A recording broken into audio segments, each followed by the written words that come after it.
Welcome everybody, welcome delegates. Thank you very much indeed for coming to this session.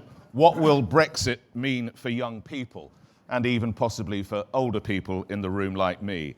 And there's absolutely no doubt that Brexit is the defining moment for any generation. As my Uber driver Boris Johnson told me on the way to London Heathrow Airport just yesterday. In this debate, we want to work out what the UK leaving the European Union will mean, how Brexit will change the lives of young people living in the UK and across the world today.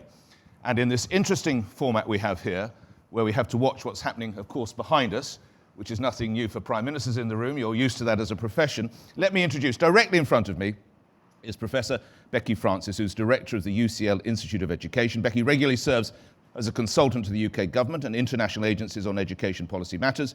She's currently directing the Education Endowment Foundation-funded project Best Practice in Grouping Students, which is looking at the practice of grouping pupils by attainment. A round of applause, if you would, please, for Professor. Thank you. To my immediate right is Jitesh Gadia, now Lord Gadia, is a board member of the UK Government Investments, British investment banker and businessman, born in Kampala in Uganda, raised in the UK. Lord Gadia, you've held a string of senior positions at the biggest names in global banking. You provided input on strengthening UK-India relations and been associated with some of the largest investment deals between the UK and India. Applause, please, for Lord Gadia. Directly opposite me, but hopefully not politically, is George Papandreou, who served as Foreign Minister of Greece from 1999 to 2004 and as Prime Minister from October 2009 to November 2011. A champion of human rights, he's now seeking to maximize citizen participation in governance through information technology and other developments. Applause, please, for Mr. Papandreou, if you would. And immediately to my left, and I'm sure that is politically, Matteo Renzi, who served as Prime Minister of Italy from February 2014 until December 2016. I think I'm right in saying you were the youngest Prime Minister ever of your country. Is that correct? Yeah. Congratulations to you for that. The second is Mussolini. It's not a great benchmark. But did you make the trains run on time? This is the other. He's also president of the province of Florence from 2004 to 2009, and you served as mayor. I note, if this is correct, your nickname, sir, is the Scrapper. Yeah. So I'll be very interested in what happens. Is that because of fighting or politically, or a bit of both? Both. Okay. I'll wait to hear your views on Brexit. Round of applause, if you would, please, for Signor Renzi. Right. And as I've said to the panel, if, as you hear some of your colleagues say something and you want to get involved, let's start. Right. Can I start with you, my lord? It says here that you were an inner part of David Cameron's inner circle. So this is all your fault, is it? Oh, it is. Well, thank you very much for coming. I'll leave on a high, if that's all right. Well, Nick, it's all going to plan.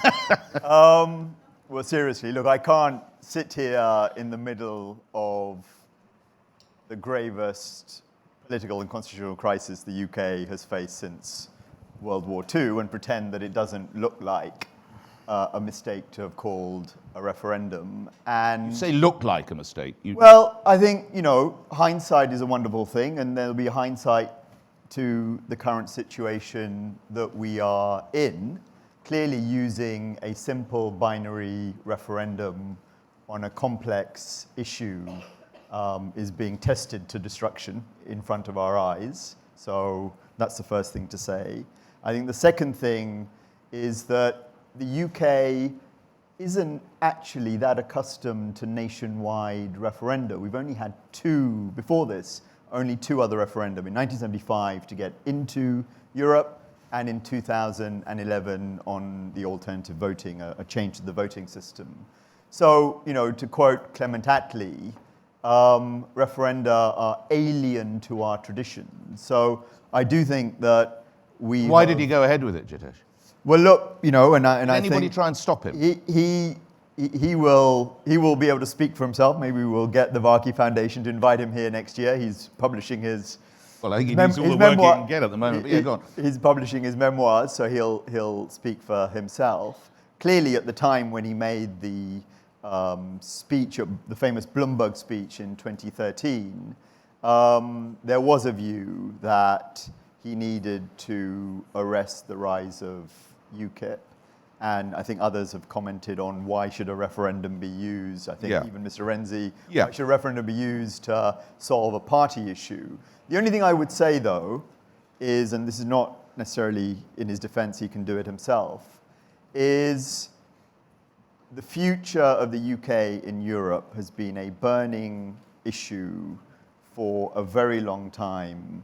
And I suspect if he was sitting here today, would say, look, you can always shy away from issues and not confront them head on. By holding the referendum, he wanted to confront those issues head on. Clearly, it's having very unintended consequences. Back to you in a moment. You mentioned Matteo Renzi. You were quoted last month in a FT article as saying, reality will eventually beat the populists. I'd like you to expand on that, but firstly, did Mr. Cameron need to call a referendum? Would you have done? Well, I lost my job for a referendum, also in Italy. So I'm ready to found a club with David Cameron. But I think David will be the president and I will be the deputy president, because for me, the referendum was an obligation for constitution. We tried to change the constitution, so it's very complicated. The Italian system change government more or less every year. Yeah, this is just like another day at the office for you, I imagine, Brexit, isn't it? We changed 65 government in 72 years. So we try to change that, and I lost the referendum. And 2016 was very worst year to celebrate a referendum in UK, in Italy, in Colombia, in Netherlands, everywhere. I think despite this curriculum, I believe, for sure, the decision of David was a mistake, because if we come back to 2014, we remember. Right, okay. You're being silenced. Referendum, when I spoke about the referendum, the first Kremlin at work again, you'll have to speak up to say it. And in 2014, UK, I remember the period before the European election, I remember a great performance, a great record of result of David Cameron government. So now this is the past. The problem is today the chaos in UK. And for me, it's normal because I'm Italian politician, so I know what is the chaos in politics. For British politicians, this is a really surprise. And I think there is a great responsibility from my friend and former colleague Theresa May, because she made a lot of mistakes also in the manage of that. And also, I'm sorry for that because it's belonged to my party, also from Jeremy Corbyn, because the leader of opposition made maybe the same mistakes. So today, UK is a chaos. This will be a disaster for UK economy in the next 5 years, and will be a great problem also for Europe, because in the last 2 years, everywhere we discuss about the future of artificial intelligence, and in Europe we discuss about natural stupidity, with the discussion of red tape of bureaucracy after referendum in UK. George, I want to bring you in a moment, but of course we're here as regards teaching and as regards education. So let's get to Becky first, if I may. If you will allow that Britain has a fairly enviable position for teaching and for education in the world, how might Brexit affect that? Well, it's a great question, because on the one hand, I think that you could say actually teacher training in the UK is counter-cyclical. We may actually end up with more teachers if we have an economic crisis post-Brexit. So you could say that given that we have a teacher recruitment crisis in the UK at the moment, actually education may have some unintended benefits from Brexit. But the issue for young people in the UK is profound. And I think that when the focus so far hasn't quite picked up the bitterness in the UK at the moment, the paralysis, the anger, and the paranoia. This is affecting, families, business, every area of UK activity at the moment. And who is excluded from that? It's young people. Young people haven't been able to vote in the referendum despite being overwhelmingly supporting of Remain. They're excluded and they're disenfranchised. And I think, again, one of the things that we have to keep a hold of in this debate is how tight the decision was. 48 to 52% of the population voting Remain and Leave. and that young people have been left out of this. And the other thing, the last thing I'll say from an educational position is, of course, the very close correlation between levels of education and voting in the referendum, with those more strongly educated much more likely to vote Remain. This, of course, again comes to the heart of the question about, is education supporting global elites and advantage, or are we educating for democracy? And I hope that we'll be able to get into some of those questions in this debate. We will. I'll come back to you. George, let's bring you in. Probably of the grouping here, you had some fairly protracted times with the EU. Watching Theresa May deal as she has, what advice would you give her? What advice might you offer to the EU? Well, just to begin on the referendum, I called a referendum in 2011. Are you joining Matteo's club as well? Joining him. I wish I had joined him, because I was hoping to have a referendum, and everybody pounced on me, both outside, some leaders in the European Union and in my party, which was actually ended up with me resigning. And I wish I did actually have a referendum. I think we would have won it, and we would have gone through this crisis. The strategic difference between Greece and Britain is that we decided, despite sacrifices, to stay within the European Union. We said, okay, the European Union has its problems, but it's better together. We're stronger together. We actually have more control, to go to the slogan that the Brexiteers had, take back control. I think they are losing control, leaving. No man or no woman is an island. And I think this is proven. Now, I think from my experience, what we had is, first of all, we did have the solidarity of the European Union, although it took time. There was a mechanism that actually helped us. We needed to access funds. We needed to borrow. We couldn't borrow on the market. The European Union did provide these funds, so that did show solidarity. On the other hand, we had internal divisions, as in the UK. When Portugal or Ireland or Cyprus worked together, the cohesion of their internal party system, despite the differences they may have had on other issues, on this crisis, they said, let's do it together, let's move forward, and they were much quicker. But if we put ourselves where Mrs. May finds herself now, George, what mistakes has she made? Well, I think the internal division of the political elite and the political parties, and maybe the narrow mindedness of some of the parties, and Matteo talked about Jeremy Corbyn.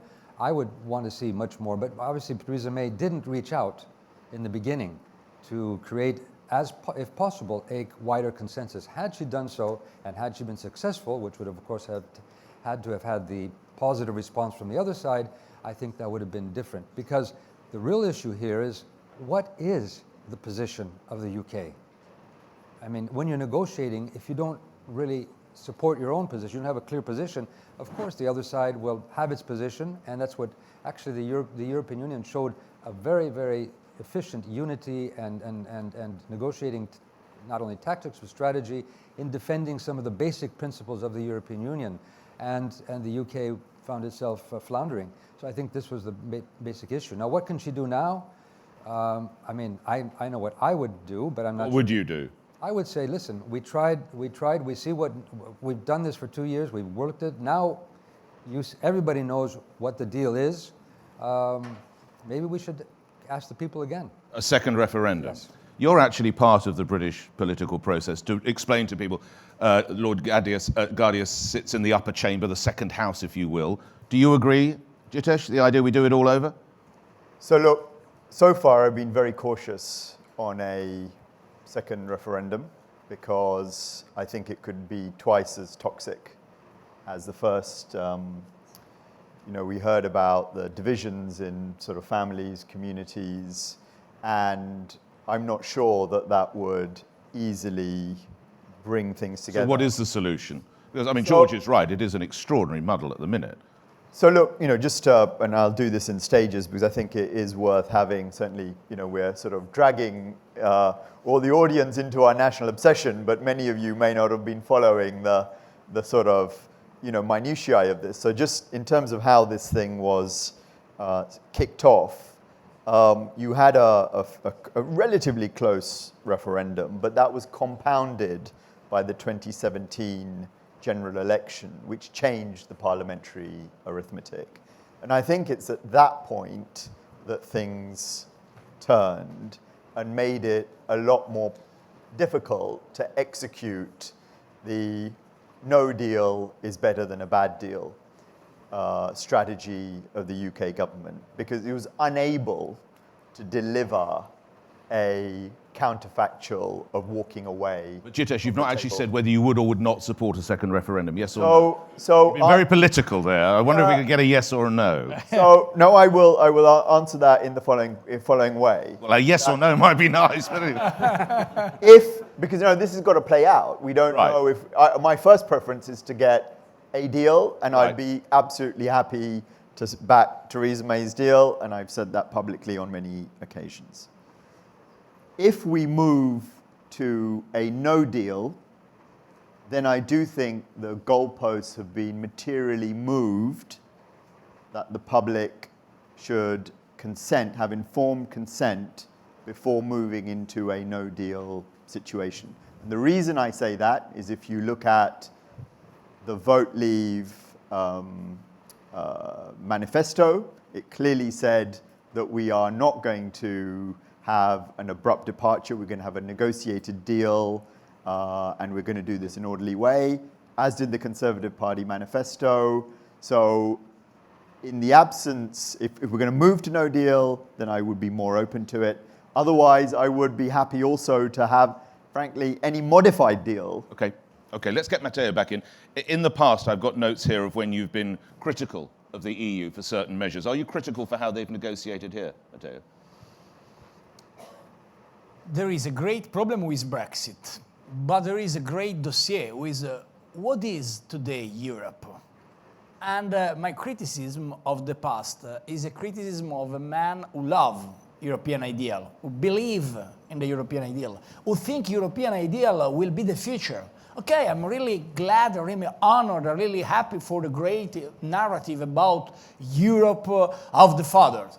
Really, we changed the history. If my grandfather went to France to make the war, my children will be to the France for make the Erasmus. This is a revolution, but this is the Europe of the father. What is the Europe of the future? And this is the question without answer from our side, also from UK side, but from our side. And the discussion during the negotiation, I was a member of European Council. I was Prime Minister when David Cameron began and then concluded the agreement. Was good in theory because it was a very technocratic good agreement. And I think for UK it was a good agreement. But the problem is the lack of vision. Sorry. It's every time you lean forward. This is not a referendum and I stop. It's every time you go to the right, Please, that's the problem. thinking about myself when I listen second referendum. Again, must. But I support the second referendum in UK, not in Italy. And the question is that, what is the vision? What is the ideal of Europe for the future? And that is the point. And also in UK, this discussion is not on the table during the discussion about Brexit, but unfortunately is not on the table, also in Brussels. Nobody speaks about the future. First, just a little example, migration. And Greece, Italy, but also UK. Maybe in UK,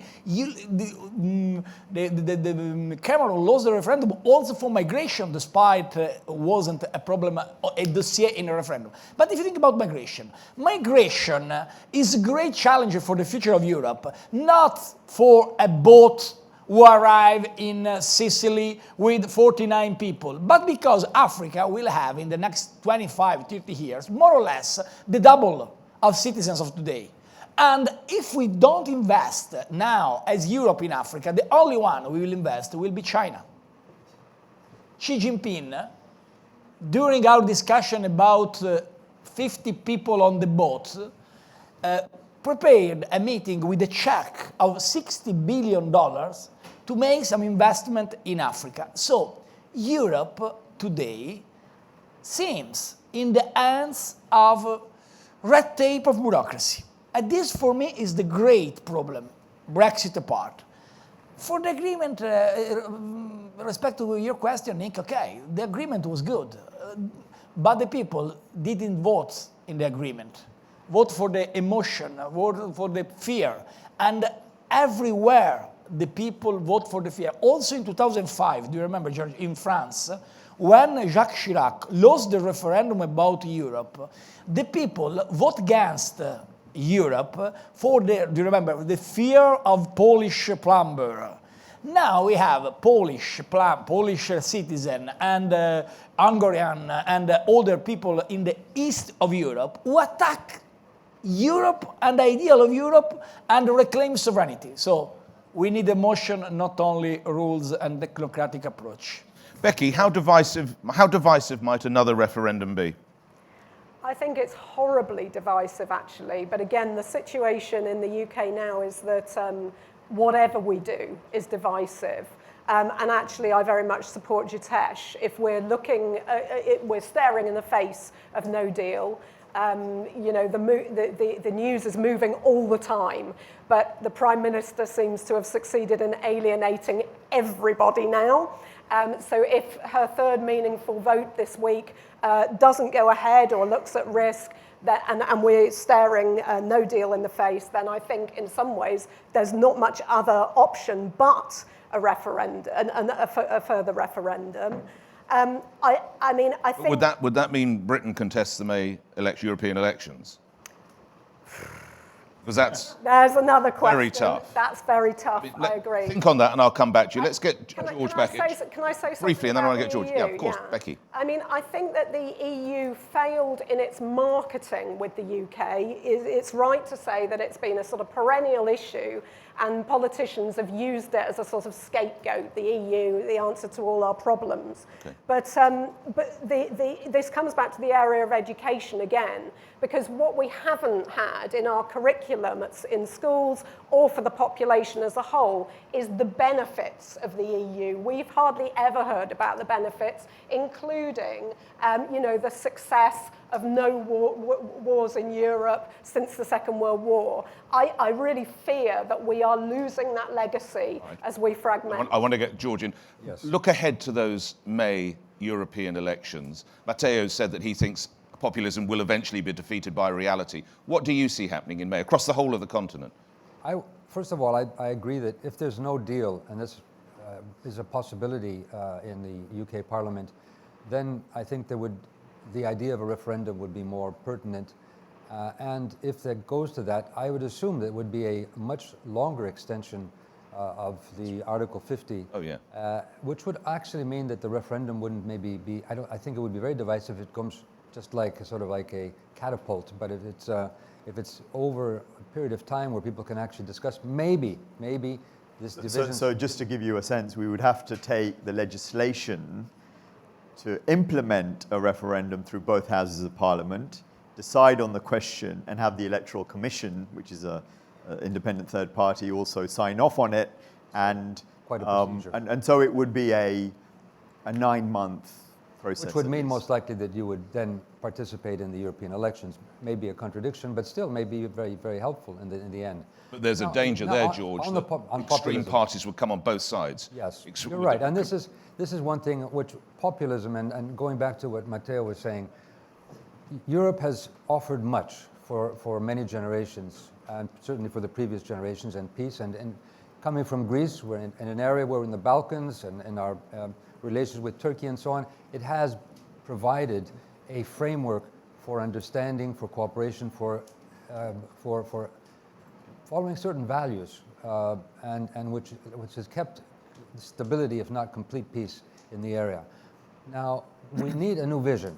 And I think this is where you mentioned marketing, but it's also a new vision which is beyond the bureaucracy of Brussels. And that I would see, it would be humanizing globalization, because when we see populism, we have to see what the reasons of populism. Look at UK is divided between the countryside, a more conservative area, and the city, which is more globalized, or the youth, which is more globalized. Well, all our countries are pretty much going through this, and not just Europe. Around the world, we're seeing this. Now, if we don't see Europe as a humanizing force with certain regulations, fighting tax havens, less inequality, environmental challenges. You know, we saw this young, amazing UK guy this morning, vlogger, talking about environment. the next generation. If we don't see that, and then Europe will lose out. And I just want to add to this that Europe has to play a role in many other areas. When it's strong, and then the single market is strong, and that's what's one of the... Will it be weakened, George, in a sentence? If the UK does eventually Brexit, how does that weaken the EU? Does it focus the EU? It will be weaker, but it won't be weak. Europe remains the second largest economy in nominal terms with UK and with the US, and with China as far as second in the consumer index. But I would also add to this, the EU could be also a peacemaker in the global world now. If we talk about China, let's work with China. Let's talk about the Belt and Road project, which Italy now is embroiled in, and say, how can we work together in Africa? How can we work together along the Caucasus? Okay, I want to come back to you in a moment, because remember, we're focused on what it means for young people, so I'm going to come back to you to bring it round to that. But I want to bring, if I may, Matteo, again, for your political view of the elections that come up in May, both for the whole of Europe, and do you get the view that if the UK does hold them, there could be candidates extreme right and extreme left because of this Brexit paralysis that actually could be quite damaging to Britain? Well, it's not easy to understand today what could happen in the next weeks and in the next election. We are a European framework, very complicated, because I remember 2014. Now we have a totally different framework in Europe, not in UK. Angela Merkel, you know, she's absolutely weaker than 5 years ago. Yeah. Spain, turned. Yeah, absolutely. If you remember 2014 European election, Angela was maybe the strongest leader on the world with Barack Obama, because Xi Jinping started. I think that is true. We have a problem for populist government in Italy and in Poland, weaker government with respect to the past. In Spain, we will have election. UK is in crisis for Brexit. It remains only France for the quality of institution in France, because France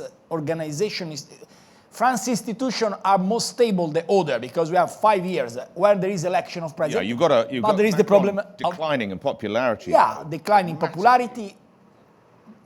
Macron declines in the last period, and in the last weeks he come back to growth more or less at the same level before Gilets jaunes, yellow vested. Yeah. But there is a problem also in France, of course. Yes. So what is the question? The question is that everyone today is in front of weak situation for politics. And this is a problem because populism will grow. Well, yeah. But, and this is my view, despite that, populists will have a majority. I don't believe in the success of populists in the European election. Why? Because if they have made a great result, it will be more or less at 135, 140 members of parliament. That means the majority in the European framework will be in the hands of pro-European party. So the extremism will haven't in the next years the majority in Europe. The problem will be, what is the next for Europe, Brexit apart? Because if Europe will continue in the next 5 years to make exactly the same thing of the last period, in the next 10 years, 15 years, the problem will be UK, the problem will be EU. This is my preoccupation, not the next European election, not the extreme right. Okay, Orban is a problem, perfect. I have a solution. Did you want to make sovereignist with my money? I stop with the money. Because Orban and Poland and all the countries from Visegrad used the Italian, German, British, French money to make today a policy. You'd stop the money to people like Orban. If you want to be sovereignist, okay, but with your money. Why? Do you agree, George? Would you cut the money off to someone like Viktor Orban? I agree, and I would also, just following up what Matteo is saying, we are dealing with wider problems in the world, and whether it's migration, as you mentioned, whether it is climate change, whether it is the financial crisis, the reaction of the populace is let's go back to our tribe, to our family, to our island. I have that sometimes. I like to go to a Greek island, just get away from everything, eat my I don't blame you. It sounds my idyllic. wine and so on. And then all of a sudden, the next day I wake up and there'll be 1,000 migrants, or there'll be climate change, plastic there from, So we are no island. And that is what I think where Europe has to say, okay, we are no island. Europe has to be stronger, but Europe also has to reform internally to be more democratic, more participative, more citizen participation. And that is how we are going to deal with some of the global problems. And that's why I say what Matteo is saying is, which is right, we need a vision. We can't sort of be static. We just can't say live on our laurels of the past. We need to see how Europe will create a new vision for itself and the world. Let's focus on the debate, which of course is what it means for young people, and this is a global audience. Do you think, Becky, as a result of, assuming Britain does Brexit, taking on board what you say, will young Britons be disadvantaged in comparison to young Italians, young Greeks, and other young people around the world? And if you do, you're nodding. If so, why? I think they absolutely will, and obviously young people feel that passionately. How do you know that? Well, overwhelmingly, the opinion polls show that young people are vastly in favour of remaining in the EU. And unfortunately, they don't have that democratic input. And I think that when we see the news coverage and the media coverage actually in the UK, young people are almost entirely excluded from those debates. And I think that that is worrying, although, of course, for some of us that support Remain, we look to the young people, of course, for the future, because it's them that will need to rebuild. I think that a question in relation... Why didn't they vote, Becky? Many had the opportunity to vote. Well, I think actually that is massively debated. There was a narrative after the referendum that young people hadn't voted. No, I didn't say some did, but it wasn't as high a turnout as perhaps it might have. That's fair. Again, I think there was certainly complacency at the time. And again, I think retrospectively, we can all see everybody woke up that morning and assumed we would be remaining. And then we found the vote had gone the other way. I mean, it was unexpected, even to the Brexiteers. So I think that, again, we're all wise after the event, and I'm sure more young people would have voted if they'd known. But I'm thinking even of the under 18s, who are should be very involved in this debate. I think that there's a question about integrity in our politics. Our Prime Minister still stands after one of the worst outcome in a vote in the House of Commons, I think, ever. And then the third worst. People aren't resigning as they ought to, and I think that sends out a very unfortunate message for young people in terms of faith in politicians, which, again, in terms of the challenge now to our democracy, I think one of the worst problems is that, particularly for the young, but actually for the whole population, we have lost faith in representation. Can I say something about politics? Yeah, sure. Well, two things. On education, I studied in the UK when I was a younger man, and that is also a great opportunity. And I remember talking to Gordon Brown during the financial crisis, and he says, it's not the car industry, it's not our mines. Education is our biggest industry in the UK. That will be lost, or it will be certainly. You agree it will be lost? I don't think it will be lost, actually. I'd press back undermined on that. in many ways. I think there is a challenge to education, but I think it's more of a philosophical challenge. As I say, the correlation between those voting to remain and a higher level of education could be seen as a positive. But there will be many students from Europe that will not be able to afford to come and study in the UK, and that's one thing. But your question was. Will it affect? Will young Brits be disadvantaged as opposed to young Greeks, young Italians, or whatever? I think they will be because they will lose this very free access to the European Union, the Erasmus programs. Maybe some of these things could be kept, but I think this is and there's this. The younger generation is very much more transnational, and that's a hope, I think, for our world. And just one thing on politics. We're expecting too much of our politicians. I can be critical of Theresa May, but I think it's a very difficult situation she's in. And one of the reasons is, I'll come back to this, our politics is still local, but the problems are more and more global. Yep. We politicians cannot solve these issues if we don't work together. That's the magic of the European Union if we use it well, and if we really have a vision. Jitesh, I want to bring you back in. I just want to put something to you. You mentioned Viktor Orban. There's another way of looking at the European Union at this time, which is that some parts of the EU clearly have issues with skin colour. Some parts of the EU aren't tolerant to people's sexualities, as we've seen. Why would young Britons want to be part of a club like that? Matteo? I think that, first of all, about education, just 30 seconds, I think the risk is not for educative system. The risk, in my opinion, is UK will lose the appealing. You lose the... UK was for my generation, for the generation of a lot of people here, the land of freedom, the land of value, the land of ideals, the land of high quality of education. Today, see UK totally involved in a very unbelievable message of negative, of fear for the future. The EU's changed, Matteo. That's the point I'm saying. I think There's that. Do you accept there is an ugly face to part of the EU? Do you accept that? I believe... Lack of tolerance to homosexuality, lack of tolerance to dark faces. This is one more thing. And the problem is, if Europe loses itself, Europe is finished. And for that, I fought against Orban and against the ideal of Orban and Visegrad and other people.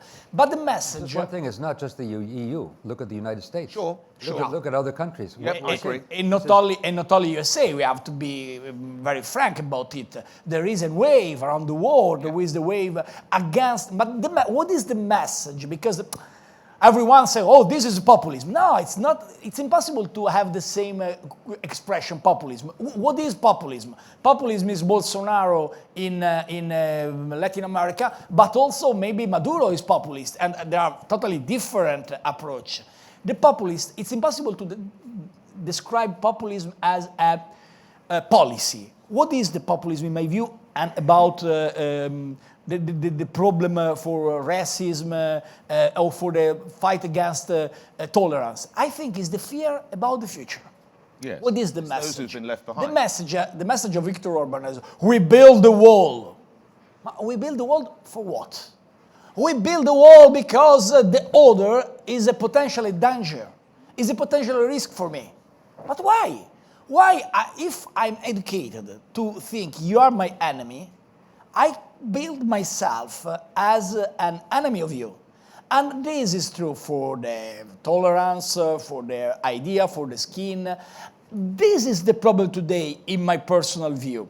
And the message is very unbelievable, because if you think about the young generation today, we have a lot of grandfathers who think, oh, the future will be worse. The future will be our problem. It's not true. The future will be better than the past. It's not true. We will have a lot of problems. ICT destroy jobs. It's not true. We will have a new future. The problem is the message of negativity, the narrative of preoccupation, the narrative of fear. This is the narrative of populism. And I think in UK, the message of populism was a message very terrible, because if you can win the referendum, but then we can lose against reality. Jitesh, I don't know whether you have children or grandchildren. Do you have children? You do? Okay, well, the day will come, I'm sure. Have you let them down as part of the British parliamentary process? I'm sorry, I didn't mean a cheap shot, but I had paid around the room for that. So let me, before coming on to that, I just want to dwell on this ugly face of the EU. Which you accept? And not only do I accept, but actually, you know, you mentioned sort of parts of Eastern Europe. Sweden, a country that is, you know, seen as on a sort of third high happiest pedestal. country in the world. Third happiest country has According to a voted survey, 20% for a openly Nazi supporting party. So I sort of do think that we have to realize accept the reality of that. And then I would say, as far as the UK is concerned, and my children and hopefully grandchildren one day, that we have to take heed of these warnings about openness, tolerance, access to opportunities. I actually came to the UK as a refugee. Yes. We were, literally thrown out of Uganda overnight in 1972. In a single generation, You know, my family has come from literally rebuilding its future to me sitting in the UK Parliament. So I think you see that happening again? If you were to arrive in the UK as a young man next week, could you see that happening? And I think that's what we need to do. We need to renew that promise that we are a country built on meritocracy, that there is no limit for where your capabilities and ambitions can take you. And we need to provide all those people who are concerned that they're not going to get those opportunities. We need to absolutely make it clear that, you know, not only do we want 4 out of the top 10 universities in the world and 19 of the top 100, but we are absolutely committed to maintaining those opportunities. Can I just... Almost regardless of Brexit. George, go ahead briefly, then I want to get back to Becky. George. I was a refugee also. My father was a refugee. My grandfather was a refugee. I lived in Sweden as a refugee. I saw racism, but I saw also something different. The wide majority lived in a country with opportunity, equality, and a sense of belonging. And I'm very grateful that I did have a place to go to when we were in exile, when Greece was a dictatorship. But I underline this politics of fear, which Matteo mentioned, and this I think there's a scapegoating. We are looking for enemies rather than looking at some of the real problems. Aristotle and Plato, in Democracy in Ancient Times, talked about some of the problems of demagoguery, and they said there are 2 basic reasons. One is inequality, and inequality is huge today around the world. The other is education, and education in ancient times was not simply professional education, it was participating as a citizen, and people don't feel they are participating as citizen in this world, and I think these are big issues we have to grapple with if we want to defeat this fear-mongering and this scapegoating around the world. We're coming to the last 10 plus minutes. I want to get Becky back to you. It has been reported that the British government has warned teachers against expressing any political views about Brexit in schools. Were they right so to do? Well, I don't think that this is true. I think that they had the warnings about politicking in the classroom were actually about the debates on funding cuts in education at the moment, which is a real crisis. Building on the points that George has made, I think these 2 issues, social inequality and the lack of buy-in or understanding or reflection on our roles as citizens, are twofold and 2 things that can and should be addressed through education. Social inequality, you know, again, the relationship between this and popularism, I think, can be clearly traced. Clearly, and this is, again, I think, about the, you know, the distrust of elites. And I think that we, because most of us sitting here are privileged in various ways, need to grasp that responsibility and think differently about our politics. And then thinking about how we build this engagement through education and through the younger generation. I don't know what the situation is like in Italy and Greece, but it's certainly been the case in the UK for a very long time that citizenship education, or it's got a complicated acronym in Britain, PSHE, has been just a basket for a load of random government agenda, you know, preventing terrorism or, you know, preventing online stalking and so on and so forth that gets thrown into that curriculum rather than a real engagement. I would like to see an equivalent of PPE, politics, philosophy, and education and economics being offered to school kids through the citizenship curriculum to engage them. A lot of support for that. Let's reminding ourselves we have a global audience. One of the big Brexit arguments, Jitesh, was the opportunity to, and you've done this, you've traded outside, was the amazing opportunities awaiting UK outside. Are there those opportunities that do you see? Absolutely there are. I think the question is whether or not you require Brexit to seize them. So what I would argue is that there are a set of opportunities that you can still benefit from within the EU customs union. And then if you are outside of the customs union, there may be some that you can exploit, but there'll be a trade-off because clearly you're switching so it is a 500 million market for a 66 million market. So I think they are not as spectacular And we've seen this already when we've tried to roll over the deal with Japan. Japan has just entered into a new FTA with the EU. We've tried to roll it over. Japan is saying, hang on a minute, we might actually want to change the terms. So where's our bargaining power there? Matteo, you're walking back towards the hotel in 15 minutes' time. Your phone rings. It's Theresa May. Oh. She says, I've always been a fan. A wrong call. You were the youngest Prime Minister Italy. You were the youngest Prime Minister Italy ever had. You were friendly with Barack. You were friendly. Matteo, I'm in terrible straits. What do I do? Theresa, says Matteo, what would you tell her? The joke is I resign. No, it's a joke. It's a joke, please. It's a joke. It's a joke. That's the front page tomorrow. I'm expert. Two things. First is briefly.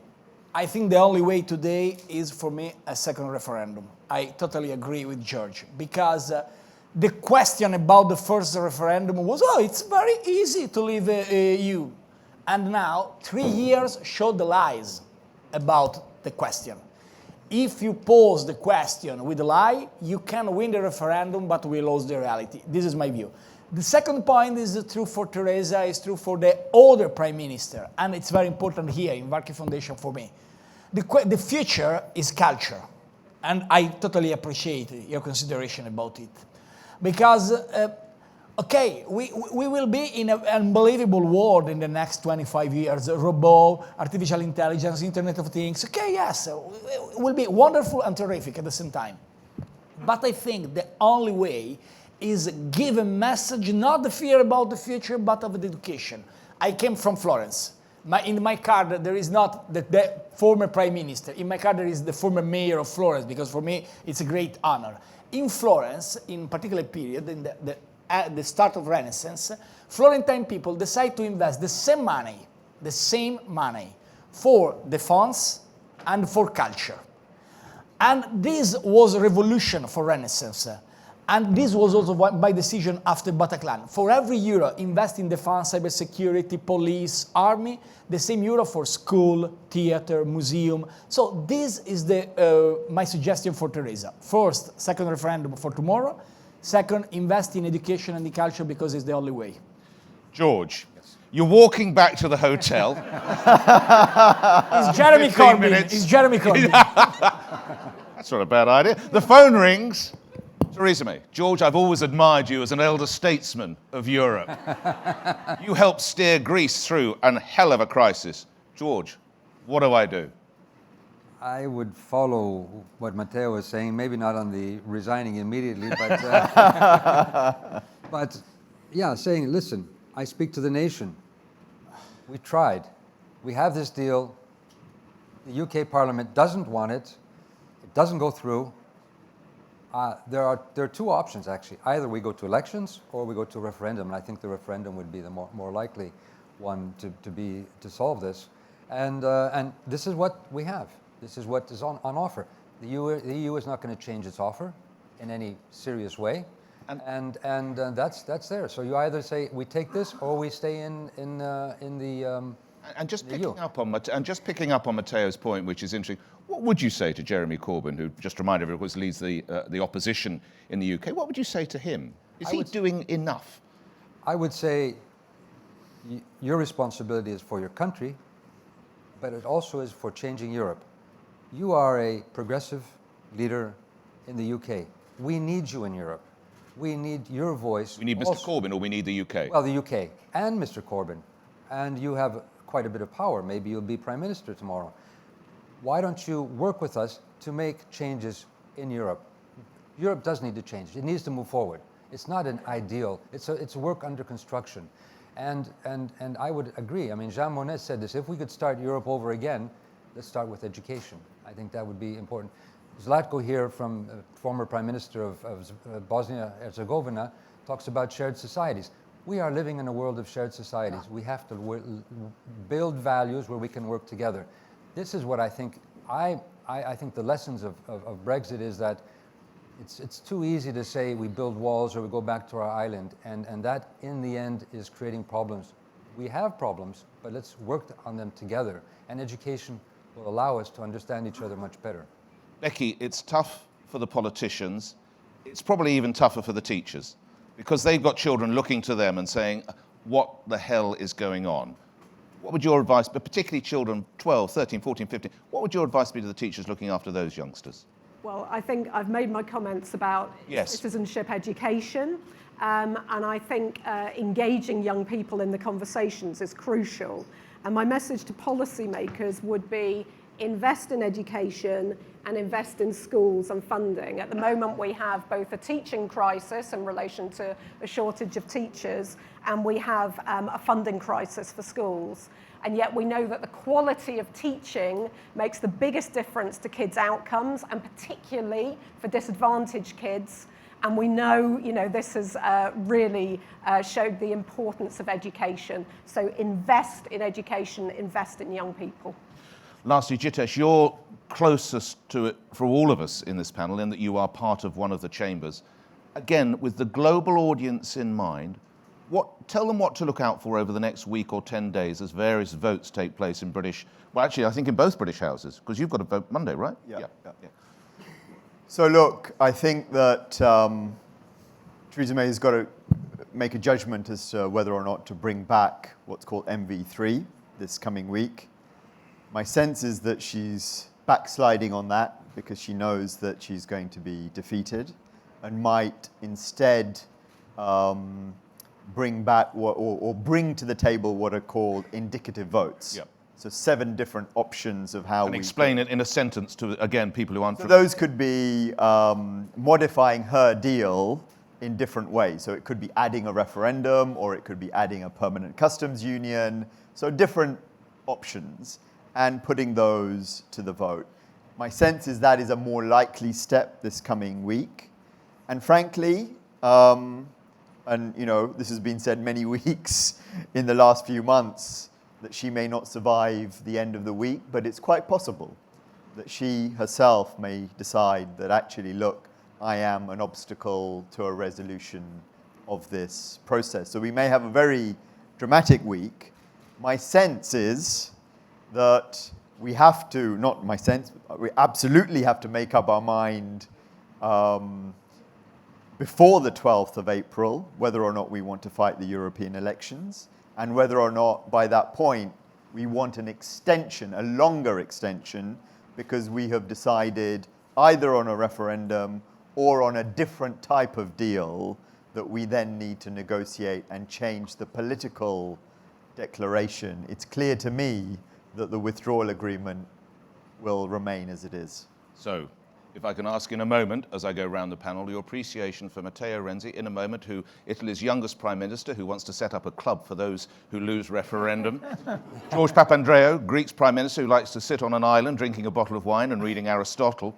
Becky Francis, who bizarrely wants to do it all again, but redo PPE classes. And of course, Jitesh Gadia, who sadly is actually challenged with trying to make sense of it. If you've enjoyed it, I've been Nick Ferrari from a radio station in the UK and from Sky News. If you haven't, I've been Nigel Farage. Thank you very much indeed. Thank you.